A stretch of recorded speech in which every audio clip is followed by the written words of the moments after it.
técnico de Covid e gestação do Ministério da Saúde nesse trabalho, que já vem acontecendo desde o ano passado, e essas reuniões estão acontecendo desde o dia 22 de março, né? Junto com a Alan, a gente faz parte de uma equipe com 17 docentes do país inteiro, né? E nessa colaboração. A ideia nossa não é de julgar, não é de jogar pedra, nós estamos todo mundo no mesmo barco, como eu costumo sempre dizer, que a gente está trocando a roda com o carro andando, né? Então, eu sou muito grata ao Ministério da Saúde, ao professor Braga, juntamente com a professora Rosiane, de ter recebido o convite para trabalhar nesse grupo. Acho que a gente mais aprende, né, Alan, do que talvez ensine nesse momento. Não tenho nem dúvida. E eu falo sempre que eu acho que o melhor prêmio do Covid foi para nós, foi poder ter essa grata participação que a gente consegue conversar com o país inteiro, e nós estamos aprendendo muito a realidade do Brasil inteiro, né? Nós somos aqui de São Paulo, mas não acreditem que a realidade não é muito diferente da de vocês, né? Nós temos ainda uma alta mortalidade materna por Covid. Então, hoje mesmo eu passei visita aqui, nós estamos com 3 casos internados, um na UTI, né?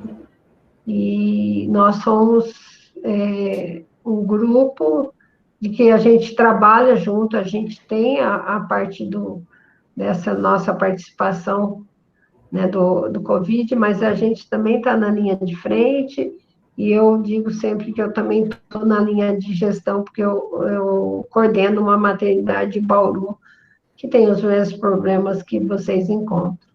Então, uma satisfação. Alan, pode se apresentar? Então, obrigado, professora Vera, obrigado para todo mundo que está aí. Para mim, faço das palavras da professora Vera as minhas. Eu sou professor aqui da Escola Paulista de Medicina, Universidade Federal de São Paulo, e está sendo muito legal essas lives. Acho que tem poucas ainda pela frente, né, professora Vera? Uma só, né?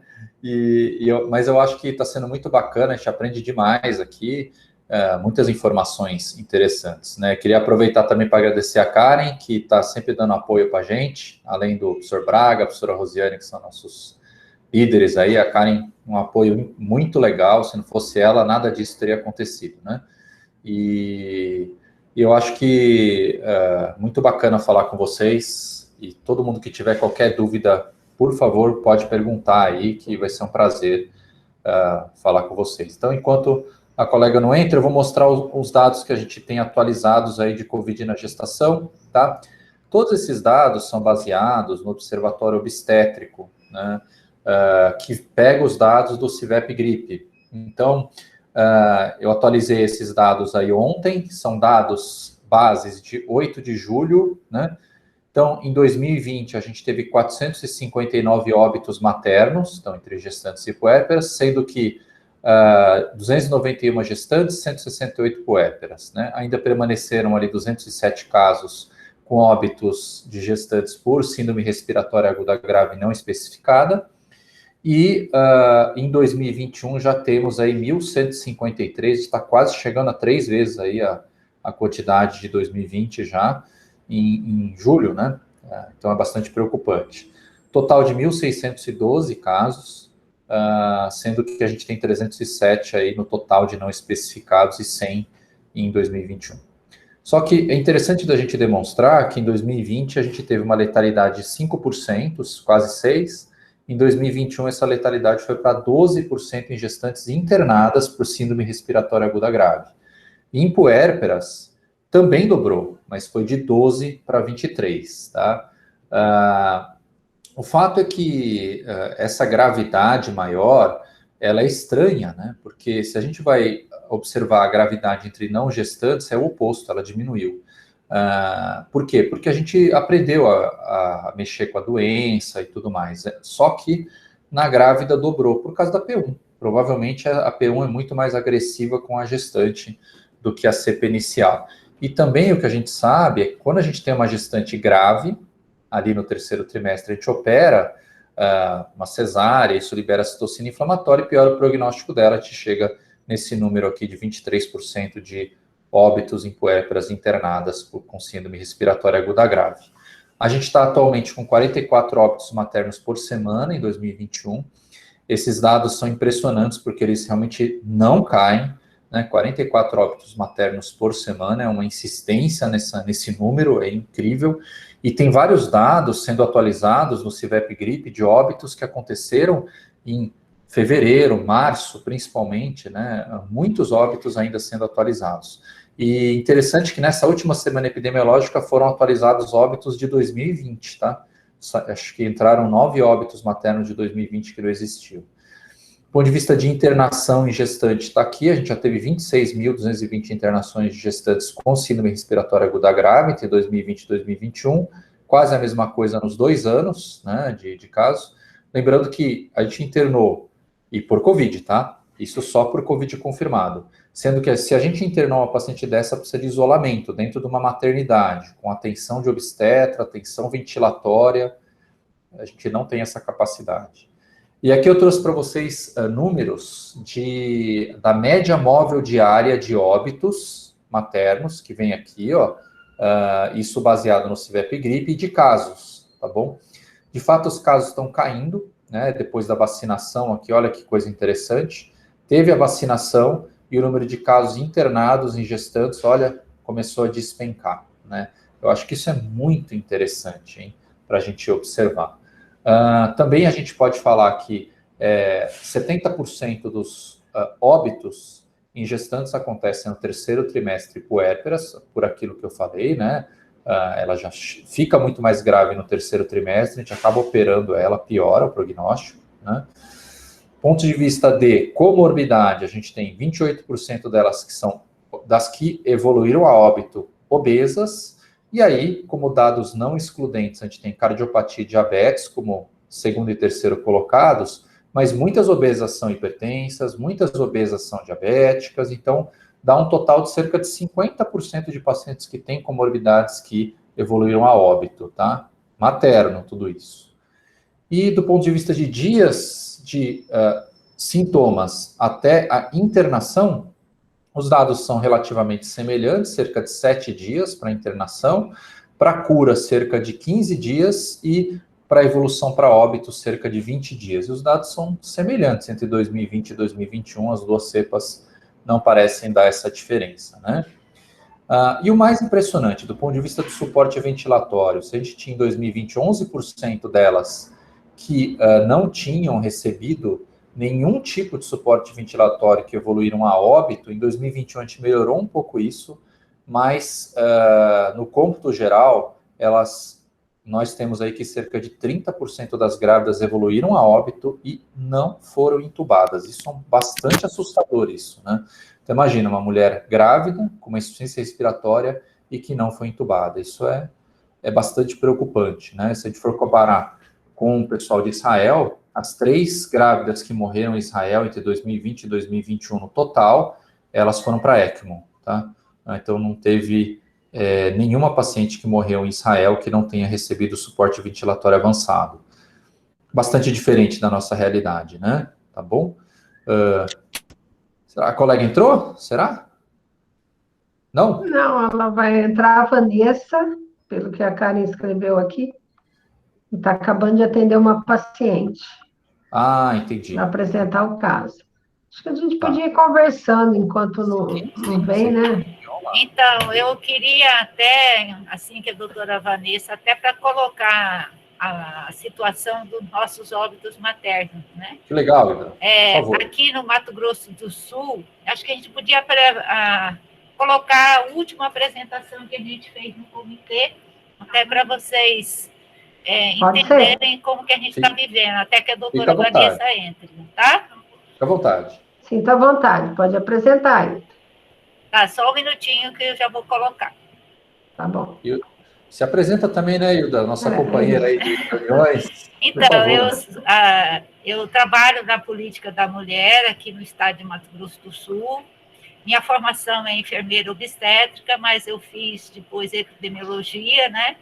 e junto comigo tem mais 2 colegas que estão dentro da política da mulher, uma nutricionista e outra enfermeira. E, nesse momento, nós coordenamos também a reunião do Comitê de Mortalidade Materna. Eu vou falar rapidamente, porque a doutora Vanessa já entrou, né? Então, só a situação do Mato Grosso do Sul. Você parou de apresentar. A Só um senhora colocou minutinho. interromper, não tem problema não. Fica à vontade.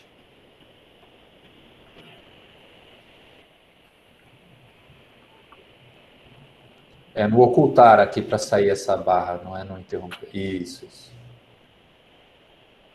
Então, vamos lá.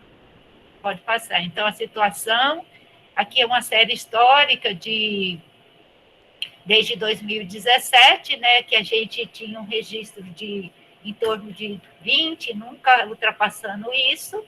Esse até o dia 10/5, nós tínhamos 27 óbitos maternos, hoje nós já estamos com 34 óbitos maternos. Tá? Do lado, a gente tem a razão, e realmente, assim, pelo número de nascidos vivos que a gente teve até esses 6 meses, a razão nossa ultrapassou assustadoramente. Ilda, e esses casos de 27 casos, quantos são Covid? Então, aí nós já vamos mostrar, a gente fez uma comparação de 2020 com 2021, em relação ao óbito materno, né? Em 2020, nesse período, nós tínhamos 3 óbitos maternos, em 2021, 27 óbitos maternos. E, ao mesmo tempo, isso eu estava assistindo agora em a apresentação do Piauí, o que nos incomoda é o grande aumento também de mulheres em idade fértil. Então, nós saímos de 345 no mesmo período para 513 óbitos de mulher em idade fértil. Então, a gente está perdendo mulheres jovens também, por Covid, também não grávida, né? O próximo, que vai aparecer Covid, esse aqui é a situação dos óbitos no Mato Grosso do Sul por Covid. Então, nós temos 4 macros no estado. Na primeira macro, que é onde tem a capital maior populosa, né, nós tivemos 10 óbitos maternos, 6 por Covid. Corumbá, que é da onde a doutora Vanessa vai apresentar, nós tivemos 5 óbitos maternos, 2 por Covid. As causas desses óbitos maternos é aquela comum: hipertensão, hemorragia, descolamento prévio de placenta e uma gravidez tubária. Mas a maioria é causas evitáveis. Três Lagoas, 4 óbitos maternos, a macro de Três Lagoas, 3 foram por Covid. Dourados, 8 óbitos maternos, 6 por Covid. Então, dos 27, a gente tem o próximo, são 17 óbitos por Covid. Tá? Eles estão aqui a macro, novamente, e em que municípios aconteceram. Então, a doutora Vanessa vai apresentar um caso da macro de Corumbá, que é composta por só 2 municípios, porque fica uma região muito distante, e desses 5 óbitos maternos, 2 foram por Covid. Tá? Três Lagoas, aí, desses óbitos, 17 foram por Covid, a gente fez a razão aqui em cima do Covid mesmo, para a gente ver a contribuição que o Covid tem em relação ao óbito materno. Esses vermelhos, apesar de ser menos óbito por Covid, né, mas eles tiveram um número de nascidos vivos bem menor. Quer dizer, essas duas macro-regiões, que é Campo Grande, que é Corumbá e Três Lagoas, é onde realmente o nosso olhar para o acompanhamento das gestantes com Covid tem que ser totalmente diferenciado. A gente tem feito várias, a gente replicou, a doutora Vanessa aqui presente, que é a presidente da Sociedade de Ginecologia e Obstetrícia, nós fizemos 4 lives, cedo à tarde, em semanas diferentes, durante um mês, sobre o manual e o protocolo da gestante. Lembrar que nós também tivemos óbitos, e que foi retirado do nosso estado, da fronteira do Paraguai, de Covid, que morreu no estado de Mato Grosso do Sul. E também foi alguns que foram fora do nosso estado, né? Que foi para São Paulo, mas vai para São Paulo, né? Ontem a gente recebeu um caso de Aparecida do Taboado, que ainda não está aqui, que pertence à Macro de Dourados, que foi para São Paulo, era uma paciente diferenciada que foi a óbito lá no estado de São Paulo. Aí, parabéns. A gente tem, assim, Ótimo, a informação do infantil, né?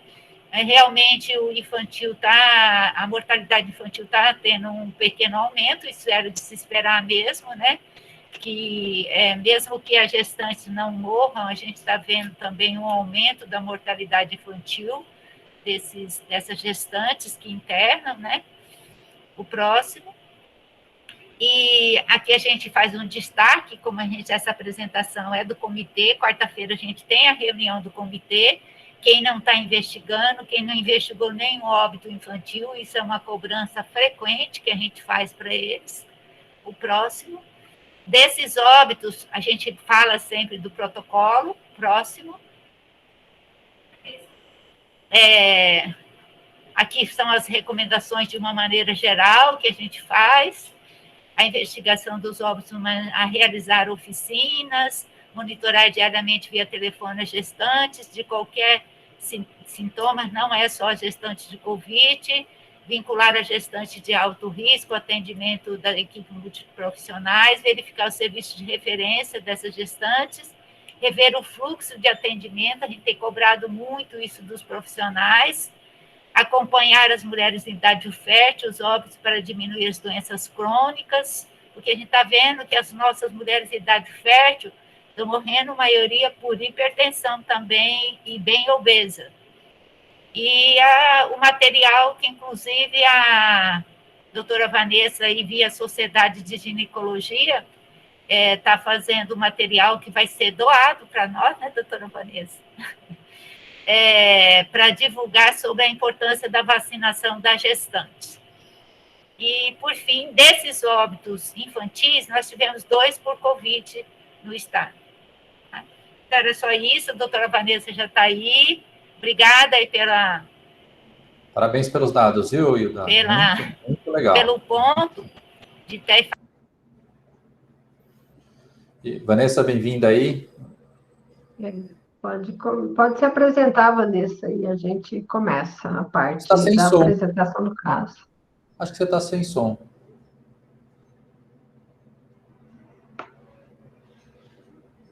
Eu não estou vendo nem a chavinha de... Ah, agora apareceu que está sem som.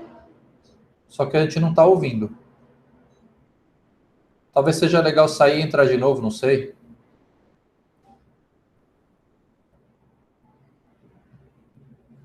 Tá sem som mesmo.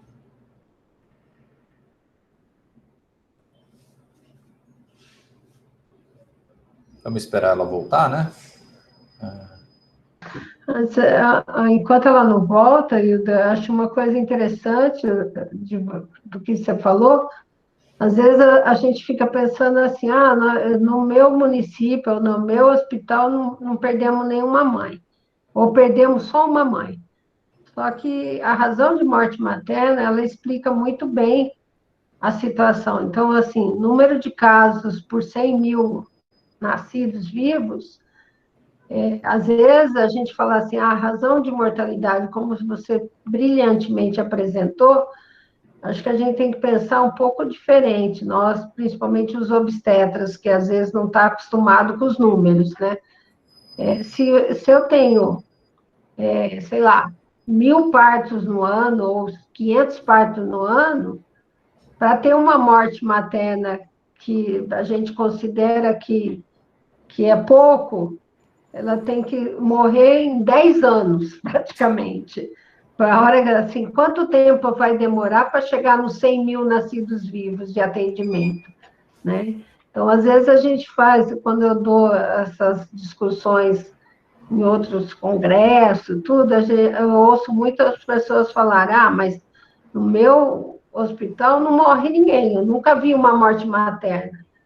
Mas se você faz um hospital que é pequeno, que tem um pouco movimento, não é para ver mesmo. Se vê, algo está errado.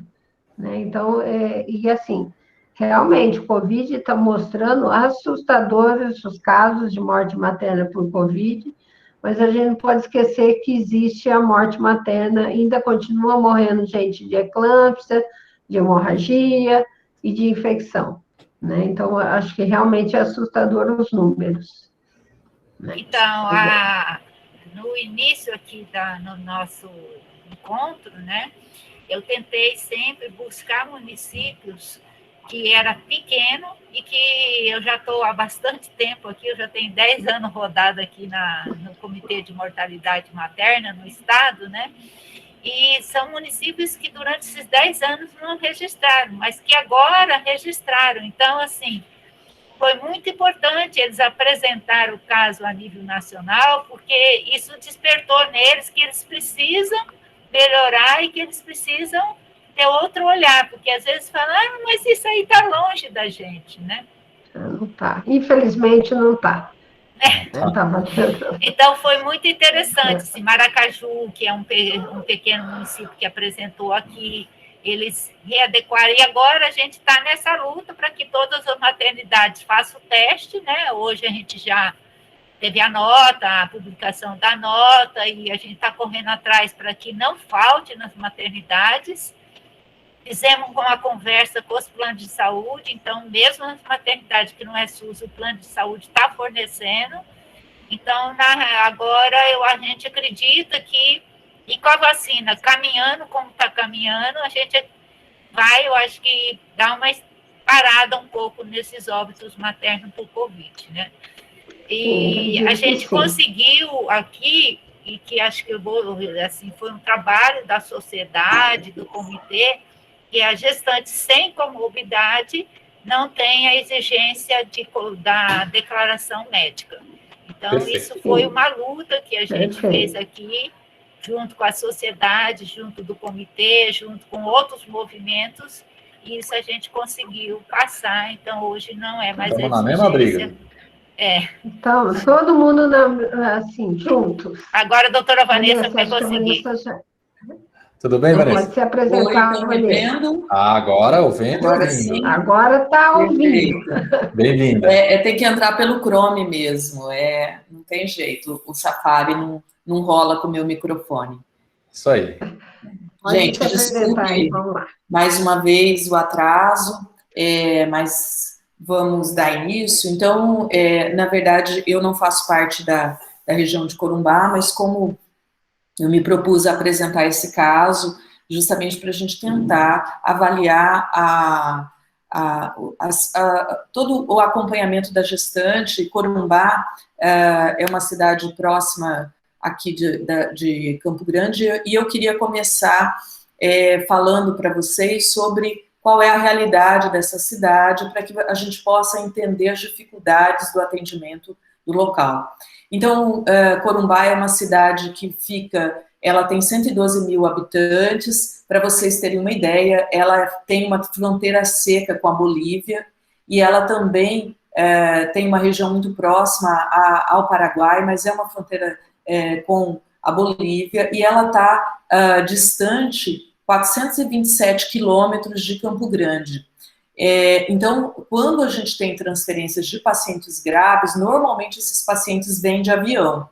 Pacientes graves é transporte aéreo. E os pacientes menos graves são pacientes com transporte via terrestre, né? Mas aí a gente imagina que numa ambulância são aproximadamente 6 horas para o deslocamento, tá? Essa daqui eu retirei junto da parte da Rede Cegonha, que foi a última proposta que houve, até discutir isso com a Hilda, em 2017 até 2019, mas não houve nenhuma implementação além dessa que foi proposta aqui, e a gente vê que a gente tem uma estimativa de gestantes lá, desde essa época, de mais ou menos 2.000, e nós temos essa realidade de leitos, né? A Santa Casa de Corumbá, ela tem 24 leitos, é o único hospital que atende SUS. A gente tem agora um hospital da Cacemes lá, que atende tem 2 leitos obstétricos pelo QNES, né? Ainda uma taxa de cesariana altíssima, de 70%, né? e não tem UTI neonatal na cidade, tá? Então, a macro-região de Corumbá são 24 leitos. Segundo esse planejamento da Rede Cegonha, a necessidade era de 31, com necessidade de alto risco de mais 5, UTI adulto 2, lá a gente não tem UTI obstétrica, né? A gente tem só a UTI adulto, e realmente lá não tem UTI neonatal, não tem leito intermediário e não tem canguru, tá? Então, qualquer feto que precise de prematuridade, ele tem que ser transferido para Campo Grande. Bom, baseado então nessa realidade, a gente vai começar o caso dessa paciente ACAD, 36 anos, casada, ensino médio, recepcionista numa unidade básica de saúde da cidade, natural de Corumbá e vivendo lá, era gesta 2/1 com uma cesariana anterior. Essa paciente fazia pré-natal de risco habitual em unidade básica. Em janeiro do ano corrente, ela teve uma ITU tratada com nitrofurantoína. Em fevereiro, ela teve uma dengue diagnosticada sem complicações. E ela teve o início dos seus sintomas no dia 13 de março de 2021. No dia 17 de março, ela procurou atendimento na unidade básica de saúde, agendou o SUAB para o dia 19, quando foi realizado o SUAB com teste positivo, e procurou a emergência do Hospital da Santa Casa por piora do quadro. E aí, então, eu vou ter algumas falhas de histórico dessa paciente, porque eu consegui esses dados com o hospital, então eu não tenho o cartão do pré-natal, eu não tenho a investigação epidemiológica completa dessa paciente, mas no dia 19 de março, às 5h17 da manhã, ela deu entrada no hospital com tosse, dor no corpo, dor nas pernas, mal-estar e falta de ar. Essa é uma avaliação da classificação de risco, tá? Pressão arterial de 110/60, frequência cardíaca de 119 e saturando 96. Às 7h10, ela tem uma primeira avaliação médica, em que ela tinha pressão 9/6, temperatura axilar de 36,4, frequência cardíaca de 111 e saturando 96. Às 11h12, então, essa paciente é avaliada, e aí o médico faz a avaliação e faz solicitação de exames. Às 11h12, ela tem uma avaliação novamente descrita como avaliação da enfermagem, em que a PA estava 9/5, temperatura axilar 36,5, frequência cardíaca de 89, saturação de 99, aqui com catéter de 5 litros por minuto, relatando melhora da dispneia e da tosse. Às 14 horas ela foi encaminhada a tomo. Às 17 horas, nesse dia, foi realizado só a hidratação dessa paciente. Às 17 horas, a pressão havia melhorado, 12/8, temperatura axilar de 36, frequência de 100, saturando 97 com catéter de 4 litros por minuto. Às 17h45, foi feita a avaliação obstétrica, BCF de 154, movimentos fetais presentes, mantendo o catéter de 3 litros por minuto e dada alta hospitalar para essa paciente às 17h45. Eu não tive acesso ao motivo da alta, se ela tinha assistência de catéter em casa, se por que foi dada a alta para ela nessas condições às 17h45. Não tenho, nesse momento, nenhum relato de resultado de exames, nem do resultado da tomo. Essa avaliação aqui, então, é a avaliação da classificação de risco, que tinha essa glicemia e tal. Deixa eu só botar aqui a apontadora laser que eu vejo melhor. Perfeito. Essa paciente volta 1 hora depois, então ela é liberada às 17h45 e ela faz uma nova ficha de atendimento às 19 horas, 19h20, com piora do quadro. Então ela volta. Agora, essa é a primeira avaliação da enfermagem com a classificação de risco, em que ela tem paciente em catéter de O2 com 2 litros por minuto, saturando 98, frequência de 100, pressão de 10/6 e temperatura, isso às 19 horas. E aí o médico a avalia no pronto-socorro às 20 horas, avalia a sua TC, que tinha mais de 50% de comprometimento, ela estava saturando 94%, a frequência respiratória de 30 incursões respiratórias por minuto, e aí ele passa para a máscara de 10 litros por minuto nesse momento. Nesse momento também é prescrito ceftriaxona 2 gramas por dia, dexametasona 4,5 ml EV de 8 em 8 horas e o Clexane 60 miligramas uma vez ao dia.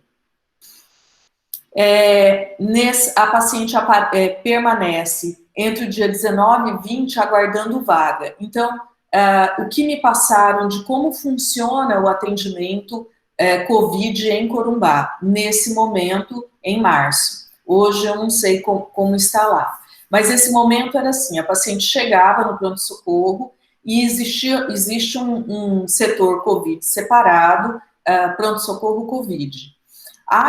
O atendimento obstétrico, o obstetra vai até o setor de emergência e faz a avaliação, mas quem toma todas as decisões é como se fosse uma área vermelha COVID separada da área geral. E a paciente ficou nessa área vermelha COVID nessas 24 horas aguardando vaga para o CTI, né? Então ela fica nessa observação e aí eu tenho essa avaliação aqui, é a avaliação da enfermagem. O prontuário da paciente é muito pobre de avaliação médica enquanto ela não foi para o CTI. Então, eu mesclei avaliações da enfermagem com avaliações do médico, tá? Então, nesse momento, isso aqui é uma avaliação da enfermagem, no relatório de enfermagem, dizendo que ela estava com máscara de Venturi, 5 litros por minuto, com esses dados saturando 97. Tem essa primeira avaliação da médica do pronto-socorro, que às 21 horas a paciente se apresentava com 10/6, frequência cardíaca de 103, temperatura axilar 97. Até esse momento não há nenhum relato do resultado do exame colhido no período da tarde e nem de nenhuma gasometria, tá? A gente vai ver que a paciente só vai colher a primeira gasometria já quando ela está com uma piora bem importante. Às 4 horas da manhã, ela passa por uma nova avaliação, 9/5 de PA, frequência de 104 e saturando 98. É feita uma avaliação obstétrica dessa paciente às 20 horas, em que ela estava sem dinâmica, com tônus normal, movimentação fetal, pressão boa. É feito um ultrassom, a médica que a avaliou fazia ultrassom e fez um ultrassom nela nesse momento, em que ela tinha um peso calculado de 2.300 do feto, lembrando que ela era 34 semanas e 5 dias, Doppler normal, com movimentação respiratória normal, presente, e ela volta aos cuidados do pessoal do COVID. Ela é transferida para, então, esse setor COVID no dia 20 de março, então, na verdade, ela dá entrada num plantão de manhã, é liberada às 5 da tarde, retorna no plantão noturno e só consegue chegar no setor COVID específico no dia seguinte pela manhã. E aí é feita essa prescrição com soro fisiológico, cefepime, 3 gramas dia, Dexa, 6 miligramas EV dia, medicações sintomáticas, e é feita uma avaliação obstétrica novamente no dia 20, então segunda avaliação obstétrica às 11 da manhã. Paciente em máscara não reinatória 10 litros por minuto, saturando 95, pressão 11/6, frequência cardíaca de 105, não é relatado a frequência respiratória, e sim que ela estava taquipneica, e que a paciente não conseguia conversar devido à dispneia. E a obstetrícia, nesse momento, sugere transferência para Campo Grande pela possibilidade de intubação e, como ela era 34 semanas, pela ausência de leito obstétrico de UTI nesse momento na cidade. Ao longo do dia, a gente tem várias avaliações de sinais vitais dessa paciente e a saturação, que inicialmente estava 93, evoluiu nesse dia para 91 às 21 horas. Às 22 horas, A gasometria da paciente, nós vamos ver daqui a pouco, ela estava com uma gasometria bem ruim, e foi indicado pelo plantonista um catéter de alto fluxo, e discutido a interrupção da gestação com a obstetrícia devido à possibilidade de transferência da paciente, e ela não tinha condições de transferência aérea se não entubada. E aí, como ia entubar, optaram pela cesariana. A obstetrícia, então, nesse momento, avalia a paciente, optado por parto cesárea. O parto cesárea ocorreu à meia-noite, após a intubação. O RN em regulares condições, com peso de 2.450. A paciente é transferida para o CTI, admitida às 2 horas da manhã pós-cesárea, né? Então, o CTI lá de Corumbá, enquanto aguardava a vaga em Campo Grande, tá? Em intubação, nesse momento retornam no CTI, então, nesse plantão da madrugada, para a ceftriaxona. No período da tarde, é mudado o antibiótico para cefepime, entrado com heparina. Na prescrição, não existe anticoagulação nesse momento, no pós-cesárea, só é voltado com a anticoagulação no período da tarde, e aí com heparina não fracionada, com piora do quadro, com instabilidade, com parâmetros altos de ventilação. É reacoplado o ventilador, com melhora do padrão ventilatório, e por uma alteração na gasometria é indicado prona, e essa paciente já estava em febre refratária à medicação. A paciente tem uma piora progressiva do padrão ventilatório, é optado pela prona e mantido em prona até transferência por via aérea para Campo Grande. A paciente, então, isso foi do dia 21 à noite até o dia 22, ela deu entrada transferida no dia 22 de março para Campo Grande, por transporte aéreo, deu entrada gravíssima com droga vasoativa em prona, com hipertermia refratária, com hipotensão grave, e ela evolui para parada cardiorrespiratória, cerca de 8 horas após a entrada,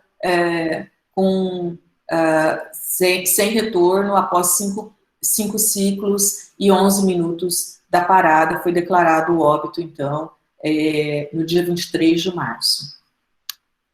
Os exames, esses são os exames da paciente do dia 19 de março, que foi aqueles exames da entrada, então, quando ela chegou de manhã no plantão, e esses foram os exames escolhidos. Ela tinha 13.000 leucócitos com 8% de bastões, create de 0,5, um PCR de 237. Então, lembrando que não há gasometria, né?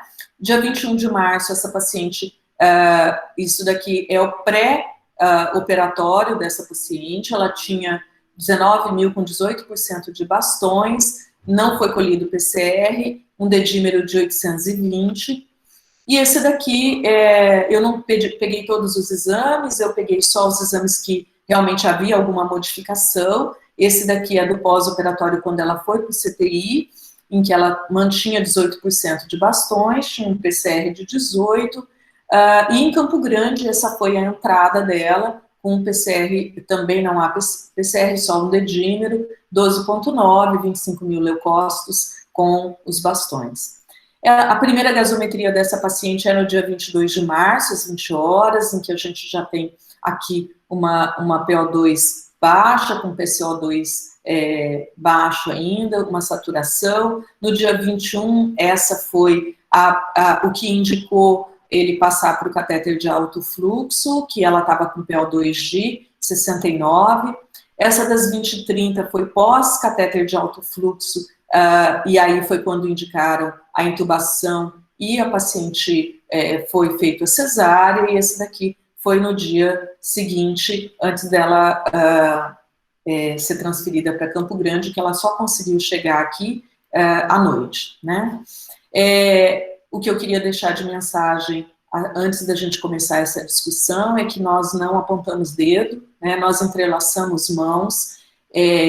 Nessas webinars do Ministério da Saúde, nós temos buscado sempre no Comitê de Mortalidade Materna reforçar essa ideia de que aqui não se busca culpados, aqui se busca entrelaçar as mãos para que nenhuma morte materna seja em vão.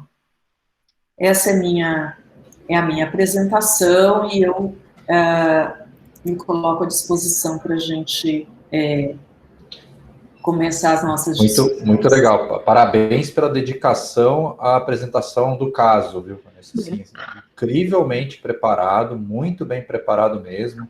Acho que foi espetacular sua apresentação e muito ilustrativa, muito importante esse caso, assim, né? Acho que a professora Vera quer começar falando. Por favor, professora Vera. Isso.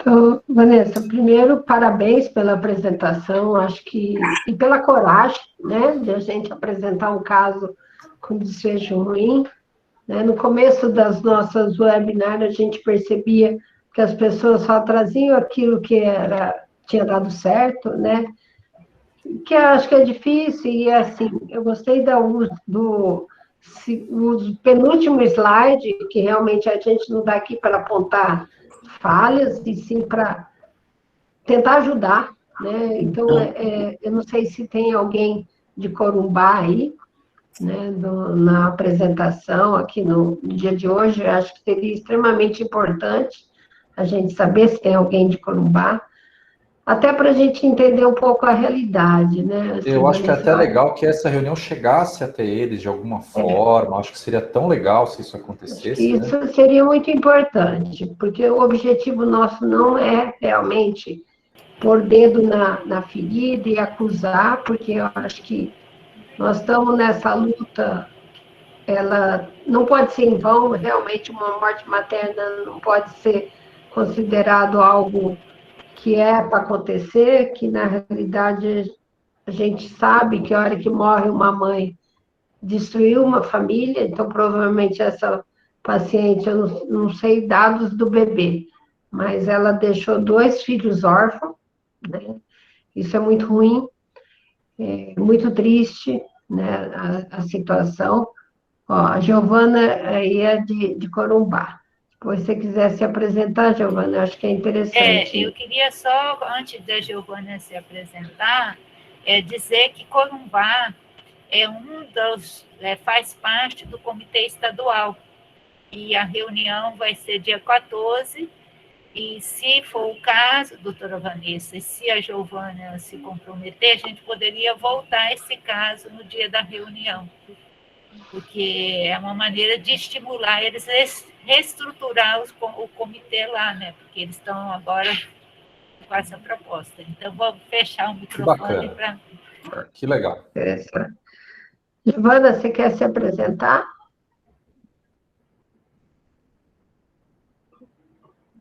Não sei se está com o microfone. Você tem microfone? Se não, coloca aqui no chat para a gente. Então, assim, ó, enquanto ela não se apresenta, eu vou falar algumas coisas que eu acho do caso. E, às vezes, é muito difícil, né, Vanessa? Você pode ser a minha coordenadora? Pode. Quem quiser se apresentar. Aqui é um espaço seguro e confiável, né? Então, acho que, assim, antes de mais nada, eu acho que, às vezes, é muito complicado, né, Vanessa, a gente falar de um caso que a gente não participou, então a gente está sendo médico do dia seguinte, profissional do dia seguinte, e pelo que entendi, você tirou os dados através de prontuário, né? Assim, não sei se você chegou a conversar com alguém que atendeu o caso. Então, algumas coisas eu queria chamar a atenção, né? Por exemplo, nós temos uma paciente que chega no serviço com... Que dia que ela estava de Covid? Quando a primeira chegada dela. Ela apresenta o primeiro sintoma dia 13 e chega no serviço dia 19. Então, ela estaria no 6º dia, praticamente, né? De doença. Então, acho que essa é uma coisa que tem que chamar a atenção da gente, né? Ela chega no 6º dia de doença com sintoma de dispneia. Dispneia é o marcador de pelo menos o COVID moderado, né? Precisando de oxigênio. Eu não entendi muito bem, em alguns primeiros momentos, eu acho até que ela, não sei se ela necessitava de oxigênio, ela tinha clínica, de dispneia, mas ela estava saturando, acho que, se eu não me engano, 98, que você colocou. Então, ela chega 5 horas da manhã, ela chega sem necessidade de oxigênio. Às 11 horas, ela já tinha na descrição da enfermagem o uso do catéter. Mas e aí, quanto estava a saturação? Ele chegou a 5 litros por minuto. Ela estava, na descrição, ela tinha eu acho que eles fizeram pelo esforço respiratório. Peraí, deixa eu olhar aqui. Então, esse é um fator que eu acho importante a gente falar, né? Então, a paciente tinha clínica, era COVID positivo, tinha clínica de dispneia, mas na entrada ela tinha uma saturação de 98. Então, assim, se ela está com saturação acima de 95, né, maior ou igual a 95 para gestante, e não tem esforço respiratório, é que a gente não sabe se ela tinha ou não, né?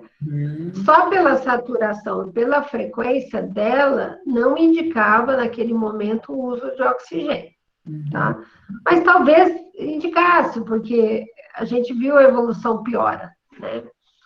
E uma coisa que me chama a atenção e que você abordou é o fato, assim, ela tinha no mínimo um COVID moderado. Ela faz uma tomografia e dão alta para essa paciente sem resultado de exame. E todo COVID moderado, ele tem que ficar internado. Né? Ela não pode ser liberada. Né? Se ela necessitou de oxigênio, você tem que dar um tempo para ver como ela vai se recuperar. Né? Pode ser que ela se recupere em 1, 2 dias, sim, pode ser, mas a gente não sabe.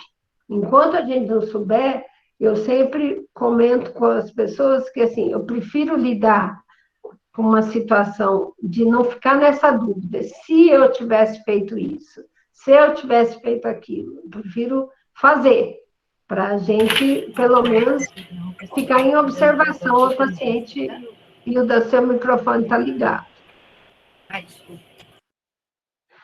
Então, assim, eu acho que é necessário esse cuidado, não liberar paciente, né, sem o resultado do exame. Tanto que ela foi mandada embora e ela voltou, acho que depois de 1 hora, né, Vanessa?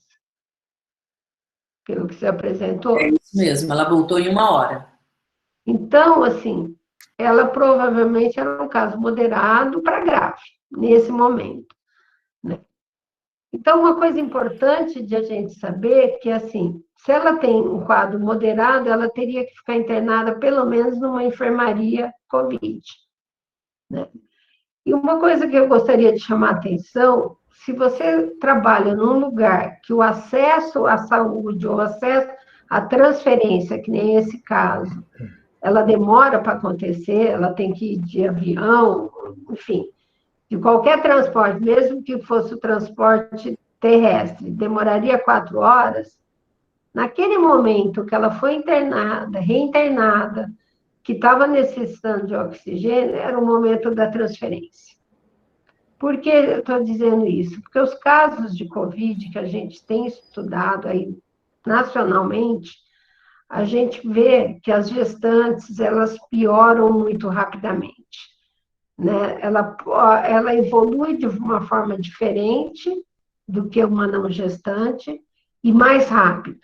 E esse caso mostrou para a gente que depois de 6 horas, acho, se eu não me engano, assim, logo depois, ela foi precisar de máscara.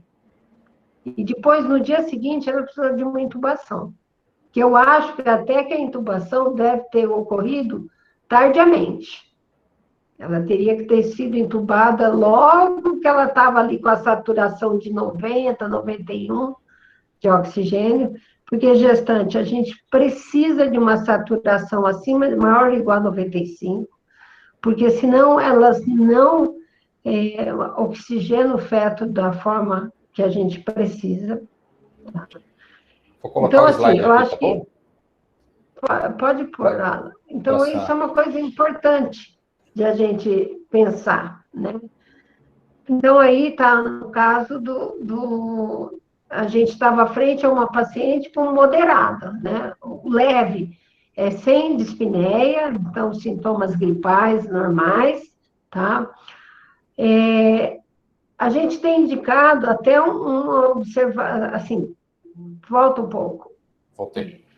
No leve, se ela está só com sintomas gripal, ela tem que ficar na casa dela, sendo monitorada, principalmente do 7º ao 14º dia, uma ligação telefônica. Ó, você piorou? Como você está? Você está tendo dispneia? Não está tendo dispneia? Isso fica muito de próximo, porque essa alteração, né, de ela piorar pode ser muito súbito. Daí passa o próximo. Aí, o moderado, o que determina o moderado?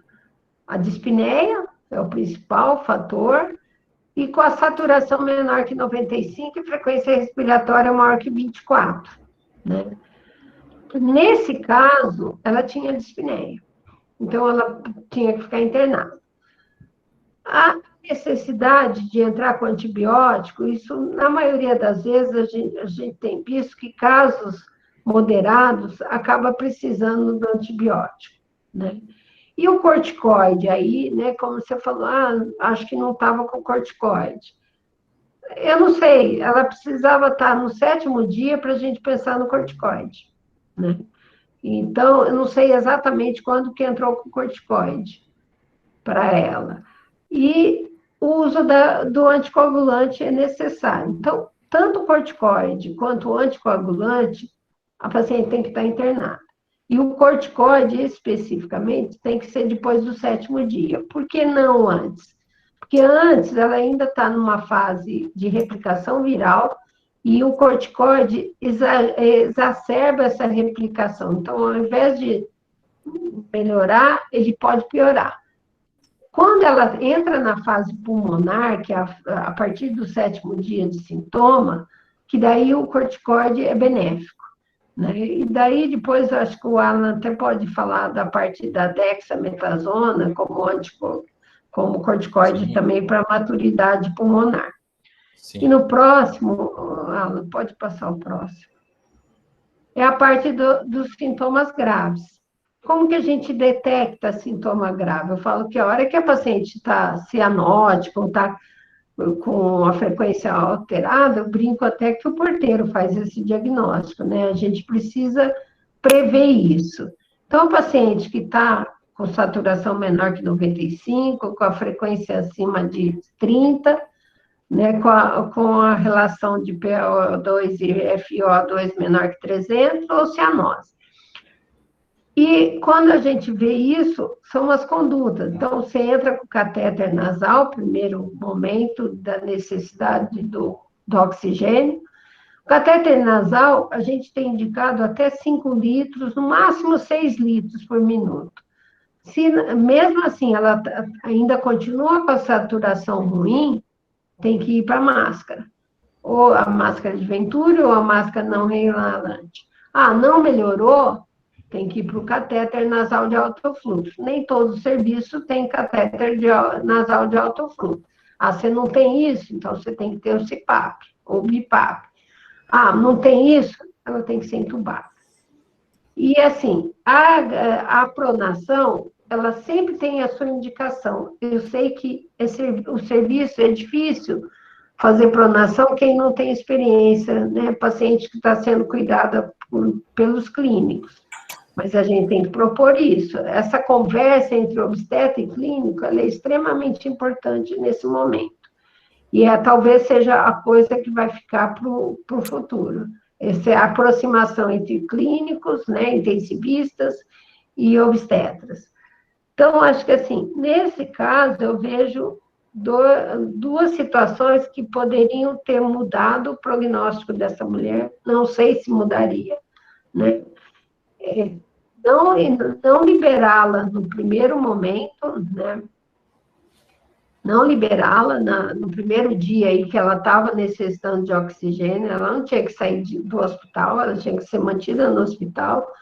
E num segundo momento, eu acho que teria que ter se adiantado nessa transferência para ela, porque ela acabou sendo entubada em Corumbá e acabou sendo transferida com péssimas condições. E a gente sabe disso, né? Que as pacientes, quando elas demoram, a gente perde o time dessa transferência, você prejudica muito, né? A situação da paciente, porque você transferir a paciente de um lugar para o outro, não precisa ser de um hospital para o outro. Às vezes, de uma ala para outra, você desestabiliza, né, toda a oxigenação, e isso, para uma pessoa que já está com o pulmão todo comprometido, é fatal. Né? Assim, a situação é fatal. Então, eu acho que, assim, são coisas que a gente tem que aprender com o óbito. Infelizmente, essa paciente morreu, deixou 2 crianças órfãos, né, 2 filhos órfãos, e a gente tem que caminhar para melhorar esse fluxo. Então, assim, eu não consigo, eu entendo que é uma realidade completamente fora da minha realidade. A minha realidade aqui, a transferência demora, é tudo via terrestre, uma transferência para um lugar, assim, vamos dizer, eu demoro 1 hora, 2 horas, 3 horas de carro para transferir uma paciente. Então, é difícil a gente entender, só que eu acho que, assim, a gente tem que caminhar avançado, com um passo na frente. Se eu estou trabalhando num hospital que eu não tenho condições de dar os melhores atendimentos, eu tenho que caminhar muito mais rápido essa transferência. Não dá para a gente ficar esperando a paciente piorar para transferir, porque é um caso, a gente sabe que a transferência, a piora delas, às vezes é questão de horas, não é questão de dias. Né? Então, não dá para deixar essa paciente no município que não tem UTI, né, obstétrica, não tem UTI até de gestantes. Né? Eu então, acho que aí a questão do fluxo foi o principal mesmo, né, professora Vera? Não tem eu dúvida. Quando chegou isso. para Campo Grande, foi muito bem assistida nas horas que teve em Campo Grande, foi pronada e tal. Mas Já estava muito tarde, né? já chegou muito tarde. Então, que eu penso, assim, uma das coisas que me chamou um pouquinho a atenção também é a glicemia dela de 143, que a Vanessa ressaltou, né? Então, a gente tem que chamar atenção com uma paciente que tem talvez um diabetes ali, ou pelo menos um diabetes gestacional, talvez a gente não sabe, e que não tivesse sido diagnosticado na gestação eventualmente, né? A gente não sabe se ela chegou pós-alimentar, como é que estava, ainda mais utilizando corticoide na dose que ela utilizou, que não sabe para quanto essa glicemia foi. E a gente sabe que o diabetes piora o prognóstico do COVID, né? É um dos fatores de risco para o COVID, para a evolução, para óbito, e acho que essa paciente tinha mais uma razão. Eu me perdi, se ela era obesa ou não. Acho que não tinha. Na verdade, é o seguinte, eu conversei com um médico que fazia o pré-natal dela, e eu acho que um dos fatores também de gravidade foi que essa paciente trabalhava na recepção de uma unidade básica. Então, ela não tinha uma regularidade de médico, porque como ela trabalhava na recepção, ela passava com o médico, aquela coisa de corredor, né? Então, eu até me pergunto se realmente era esse o dia de sintoma dela, porque para ela ter ficado tão grave, tão rápido, ela já estava em fase inflamatória, ela não estava na fase viral. Então, eu imagino que ela tinha sintomas antes, ela deve ter começado a achar que era uma coisa ou que era outra, e uma coisa que a gente percebe muito é que os sintomas do COVID, eles são muito inespecíficos, então a paciente às vezes tem uma diarreia com dor abdominal e prostração, e isso é COVID, mas você não considera início de sintomas nesse dia, você só começa com a tosse está no 3º dia. Então, eu imagino que isso tenha sido um fator limitante. Mas ela não era obesa, ela era uma paciente que não tinha 80 quilos, ela era magra. E o bebê foi transferido junto com ela, era um bebê de 34 semanas, o bebê está bem, foi transferido para outro serviço, ficou bem, ficou sem nenhuma sequela. Acho que outra coisa importante de falar, tocando nesse assunto, né? Então, por isso que é tão fundamental a gente fazer os testes nas maternidades, né? Ter os testes disponíveis. E eu posso dizer isso com muita propriedade, porque é uma coisa que eu tenho brigado desde o início, né? Que eu estou numa coisa, é a parte de ter liberação de teste, né? O Alan sabe disso, porque eu acho que, assim, Hilda, o fato do Ministério fornecer os testes, isso não significa que vai chegar lá na ponta. Então, a gente tem que estar muito numa briga de união entre federação, Estado e município. A gente tem que garantir que essas mulheres sejam testadas nos hospitais, nas maternidades, tá? Então, isso é uma coisa que eu vou brigar até o fim, né? De que elas tenham a possibilidade de ser testadas. Porque, justamente por isso, dos testes, dos trabalhos que a gente tem lido, em torno de 86% das pacientes que testaram positivos, elas eram assintomáticas. Então, isso é muito importante que as maternidades testem, porque além de você, é uma maneira também de proteger a equipe, né, que está atendendo essas mulheres. Uma coisa, assim, então, pelo menos testar seria uma coisa importante, ou pelo menos fazer a triagem dos sintomas, né, que tem lá no manual, são 10 perguntas básicas, e essa mulher tem, assim, desde a hora que entra na maternidade, lá no pronto atendimento, tem que ser perguntado. Foi para a enfermaria, tem que ser perguntado. Foi para o centro cirúrgico, tem que ser perguntado, porque às vezes as pessoas ainda acham que Covid a paciente entra dentro da maternidade e na testa escrito só o Covid. E na realidade é o que você falou, Vanessa, às vezes tem uma diarreia, tem uma coisa e a gente não valoriza, né? Uma outra coisa que eu acho que é legal, professora Vera, é o seguinte: a gente que faz fetal, né, a gente costuma dar muito valor para o Doppler, né? No caso do Covid, o Doppler não tem valor nenhum, tá? O valor dele é um rastreamento para doenças que possam causar alteração de Doppler, como qualquer outra grávida. Então, se a altura uterina está pequena, pode ser uma restrição de crescimento, pode ser uma pré-eclâmpsia. O que avalia a vitalidade fetal é a cardiotocografia. Tá? Então, eu que faço fetal, posso falar isso com toda tranquilidade. Tá? O Doppler não adianta nada para a Covid. O que acontece no Covid é que pode ter um oligoâmio, em geral temporário, quando a paciente está grave e retorna, ou se ela está com baixo fluxo dentro de uma UTI, de fato, acontece um oligoâmio. O oligoâmio não é um sinal de alerta, porém não é um sinal determinante de parto. Então, a gente tem que sempre ficar atento com isso, né, no Covid. A gente tem vários casos que tiveram oligoâmio, recuperaram, meio que a gente fala que o bebê sofre um pouquinho com a mãe e depois se recupera junto com ela, né? Então, é uma coisa bastante interessante que eu acho que a gente tem que colocar, né? E eu acho que é bacana que o pessoal de Corumbá vá ter essa reunião e que coloque em prática o manual aí no futuro. E eu acho que a Vanessa, a Hilda tem grande aí importância nessa condução aí de Corumbá, nessa melhora do fluxo de Corumbá, que eu acho que isso vai beneficiar muito as gestantes, né, de lá. Eu acho que vocês duas vão ser determinantes lá, viu, para o fluxo, vão salvar muitas vidas ali, viu? Eu acho que vai ser muito legal essa reunião, né? Eu acho que também isso, Alan, e assim, Vanessa, você como presidente da sociedade, acho que a sociedade está tendo um papel muito importante em todos os estados, né? Muitas vezes, a gente que é da sociedade, né, eu não sou presidente da sociedade, mas eu sou diretora científica de uma regional.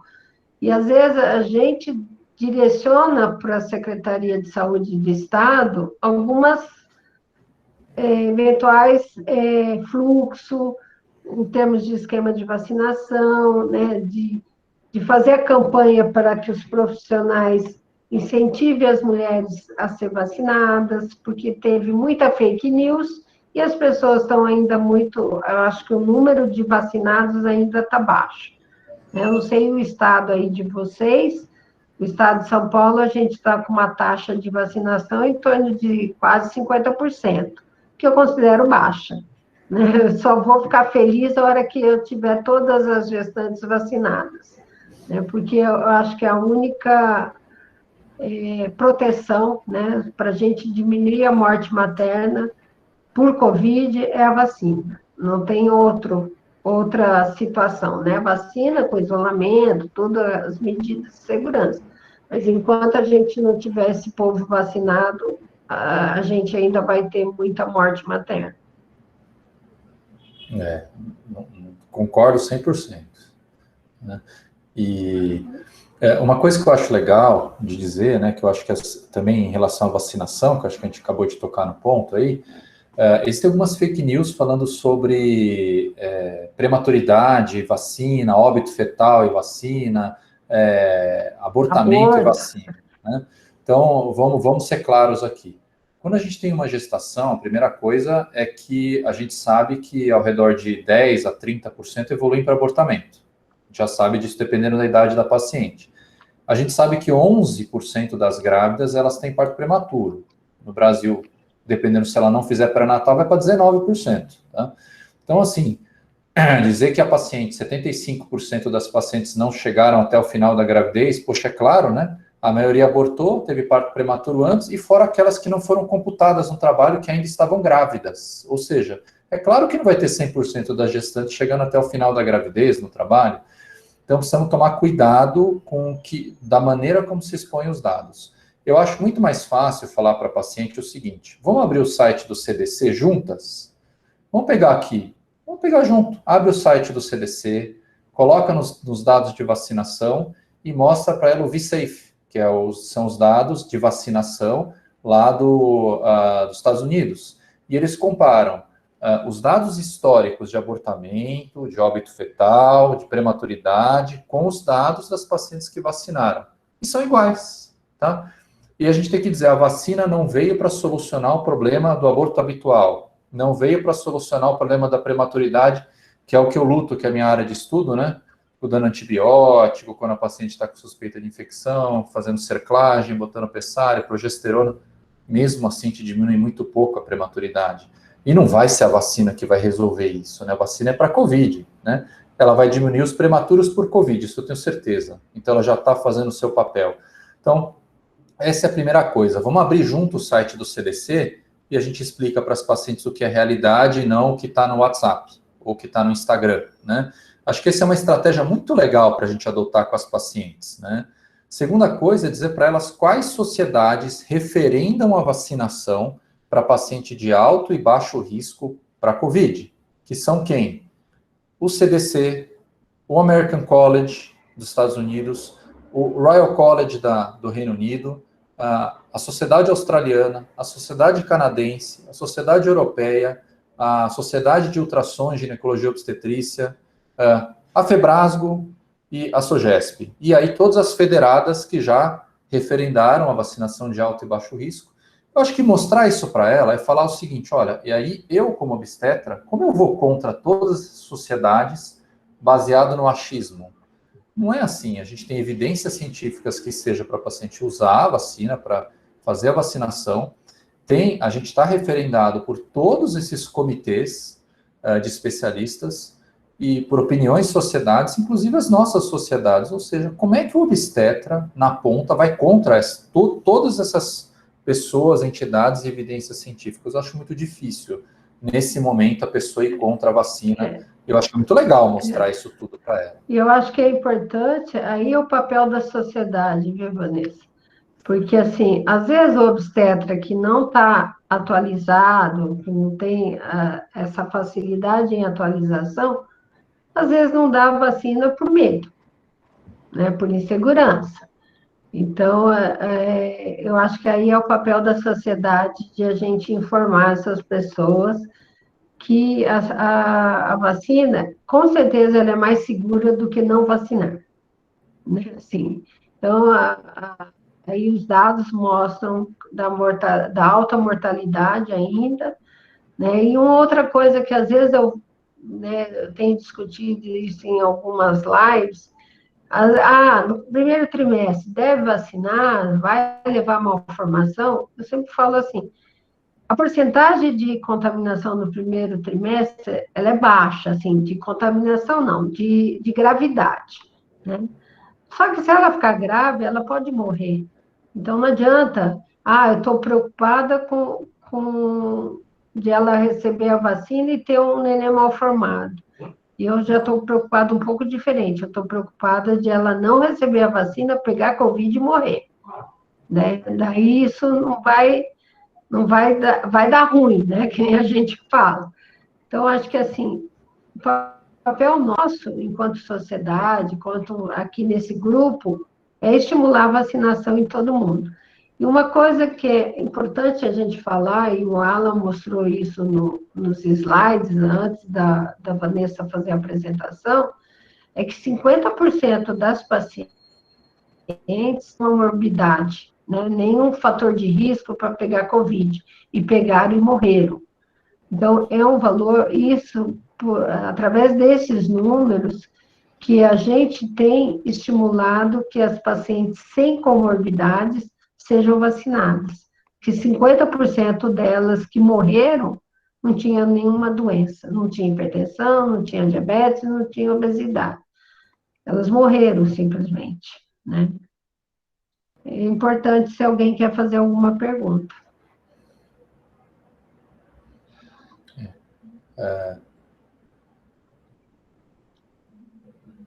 Acho que não, né? Não. Alan, o pessoal de Corumbá, eles não gostariam de falar alguma coisa? Eu poderia falar, não tenho nem dúvida, seria ótimo, né? Seria muito importante, realmente, Sim. Né?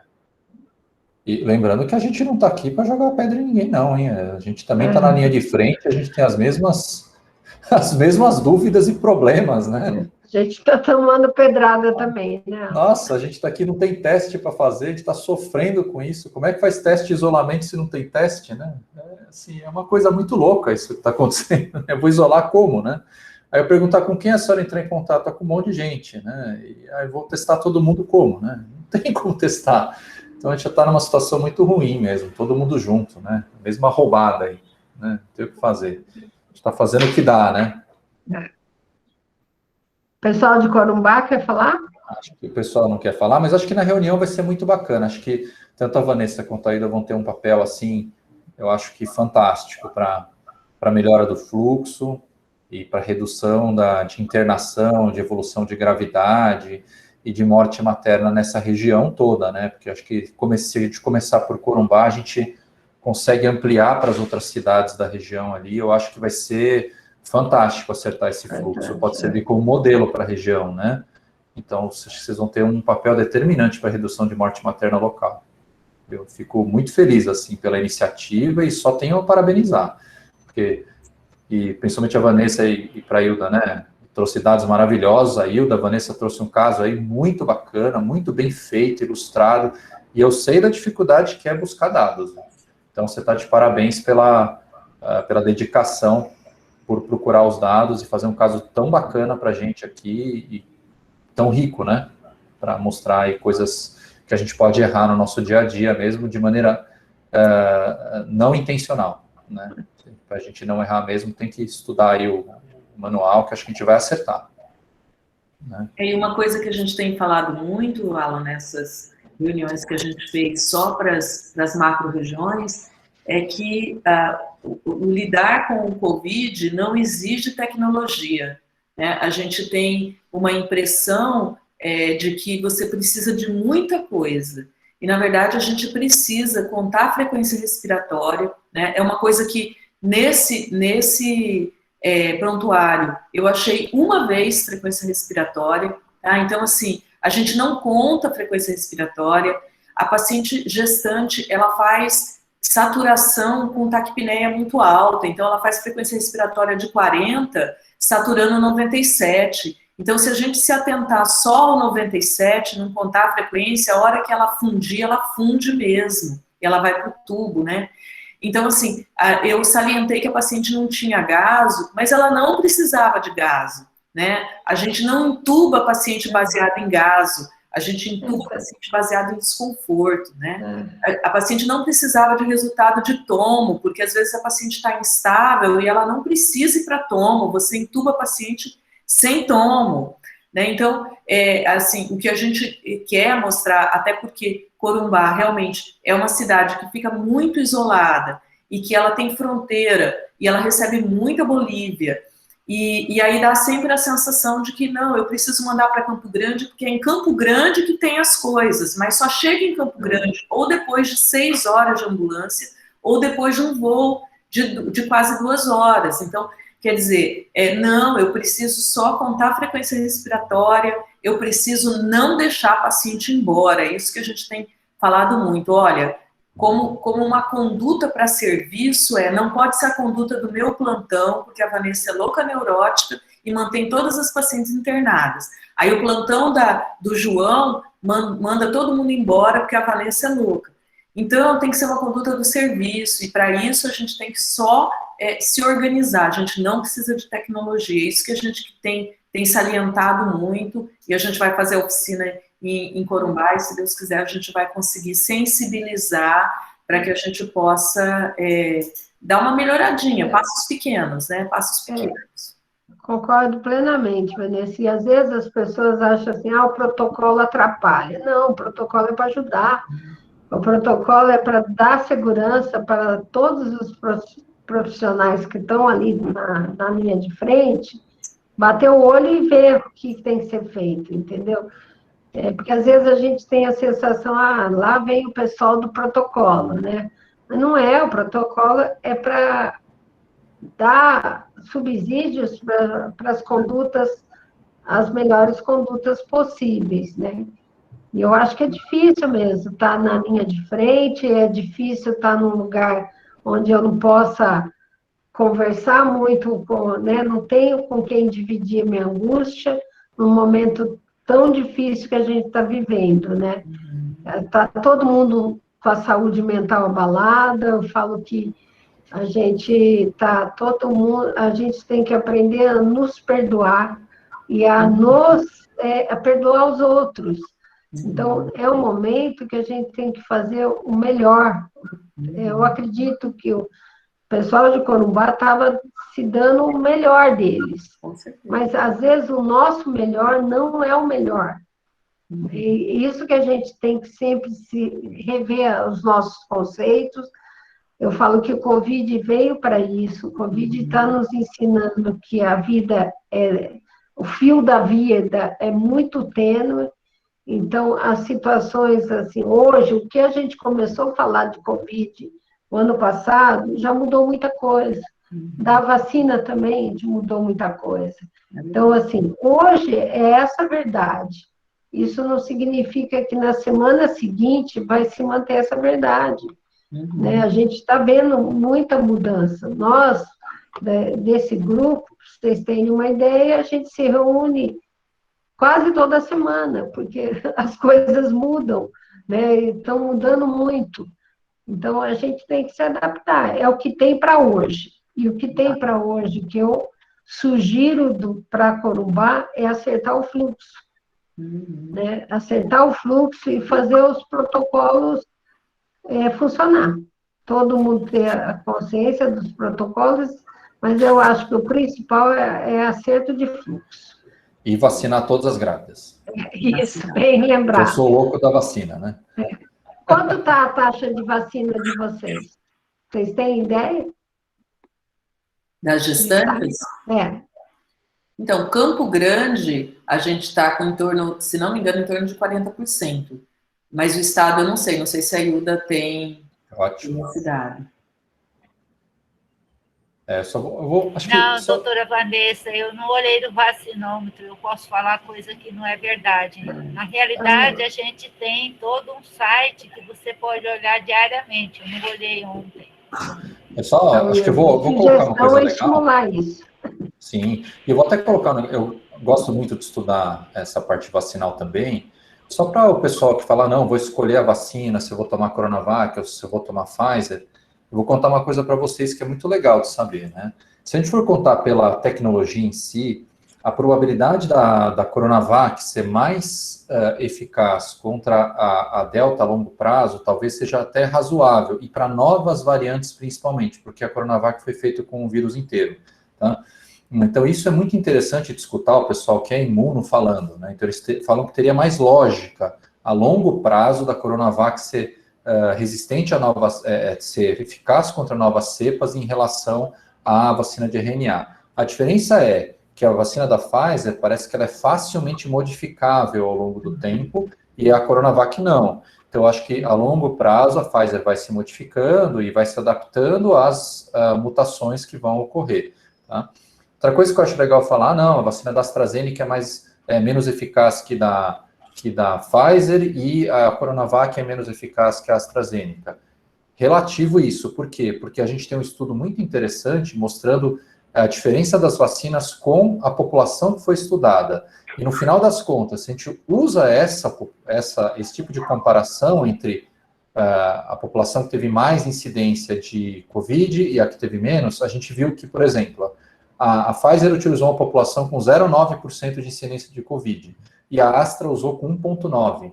E o autor, que foi uma publicação da Nature, mostrou que o número necessário para dar de vacinas com a Astra seria 78, e da AstraZeneca 119 para evitar um caso de Covid. Ou seja, no final, a Astra se mostrou melhor que a Pfizer nesse tipo de visão populacional. Ou seja, como é que eu vou comparar as vacinas se elas não foram feitas com o mesmo critério? Eu não consigo comparar, tá? Então, eu acho que a Coronavac e a Pfizer são muito seguras na gestação. A Janssen, ela é liberada nos Estados Unidos, mas no Brasil não. Mas eu queria dizer que ela é a mesma tecnologia da AstraZeneca, que tinha sido liberada, ou seja, mas não é para tomar mesmo, tá? E a gente defende a intercambiabilidade, né, professora Vera? De vacinas que ainda não foi autorizada, mas a gente defende. Né? Eu acho que nesse momento que a gente tem que batalhar para que as pessoas vacinem, com a vacina que tem. Né? Não adianta a gente querer, eu quero vacinar tal vacina, se ela não é disponível para a gente. Eu acho que é melhor vacinar, independente da vacina, no caso de gestantes, a AstraZeneca está proibida, né? Então, a gente vai vacinar com a Coronavac ou com a Pfizer, que é o que está sendo considerado, e agora nós estamos numa batalha para que a gente possa vacinar, porque no mês de maio, algumas pacientes foram vacinadas com a AstraZeneca, né? Que naquele momento era permitido. E isso faz com que agora, que não é mais permitido, e a gente está esperando a gravidez acabar, passar o puerpério para ela receber a segunda dose da vacina, e esse grupo que a gente tem defendido é que vacinem com a segunda dose da Coronavac ou da Pfizer, mas ainda não está liberado. Mas a nossa batalha agora é essa. Nesse momento, nós estamos batalhando lá em cima do PNI, em relação ao Ministério, para que isso seja liberado. Porque são pacientes que estão muito em risco, né, de se contaminar. Imagina uma pessoa que vacinou a AstraZeneca no primeiro trimestre. Ela vai aguardar passar toda a gravidez e passar o puerpério para receber a segunda dose. E o risco que ela está correndo, né, nesse momento. Principalmente com a Delta, né? Sim, com a Delta, Então, eu acho assim, o que a gente tem que pensar nesse momento de unir forças. Não é a hora de jogar pedra em ninguém, não é a hora o slide que você colocou. Eu acho que é o momento de unir forças, pegar na mão de todo mundo. Aquela pessoa que tem mais experiência tem o papel de ensinar as pessoas com menos experiência ou com menos vivência. Eu acho que essa é a nossa filosofia desse grupo, de sempre estar aprendendo junto com vocês e ensinando tudo aquilo que a gente adquiriu de experiência desde o início da pandemia. Porque, assim, eu sempre falo, o vírus vai passar. Só que a gente tem que... a nossa briga não é com ciclano, com fulano.